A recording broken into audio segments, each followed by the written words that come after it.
திடீர்னு ஒரு வன்முறை தாக்குதல் வந்தால் ஒரு மதத்தை பறிய போட்டு அப்படி தப்பிச்சு போறது அது ஏற்க முடியாது. இவ்வளவு பெரிய வலிமையான கட்டமைப்பு, உளவு கட்டமைப்பு, பாதுகாப்பு கட்டமைப்பு, 3 படைப்பிரிவு இவ்வளவு இருந்து ஊடுருவி தாக்குதல் நடத்துற வரைக்கும் என்ன பண்ணிட்டு இருந்தீங்க? இப்ப நான் என் வீட்டுக்கு ஒரு வாயில் காவலர் போடுறேன் அப்படின்னா திருடனை விரட்டி பிடிக்கவா, வரும்போது தடுத்து பிடிக்கும். இதை ஒரு மதத்தின் மீது பழியப்படுவது எப்படி? நம்மளுடைய பாதுகாப்புத்துறையினுடைய பலகீனம், நம்மளுடைய குறைபாடு. அதை தடுத்திருக்க முடியும்ல. அப்ப திடீர்னு இதை இவ்வளோ தூரம் விட்டுட்டு இப்போ திடீர்னு ஒரு மதத்தின் மீது பழிய சுமத்துறதை ஏற்க முடியாது.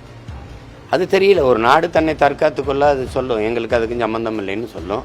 நம்ம நாடு நமக்கு தெரியுது, வேற எங்கிருந்து வந்தான்னா இனிமேல் தான் நம்ம விசாரித்து அதை கண்டு உணரணும். அதை அவங்கள விசாரித்தா தான் தெரியும், அது என்னன்னு பார்த்தா தான் தெரியும். இது எங்கிருந்து வந்தது, யார், என்ன நோக்கத்துக்காக இந்த தாக்குதல் நடத்தப்பட்டிருக்கு, எதுவுமே தெரியாமல் நம்ம இரு நாடு இதுக்கு இடையிலே நம்ம ஒரு கருத்தை சிறுபுலத்தனமாக பதிவு செய்ய முடியாது. ஏன்னா இது மிகுந்த பொறுப்புமிக்க ஒரு இது.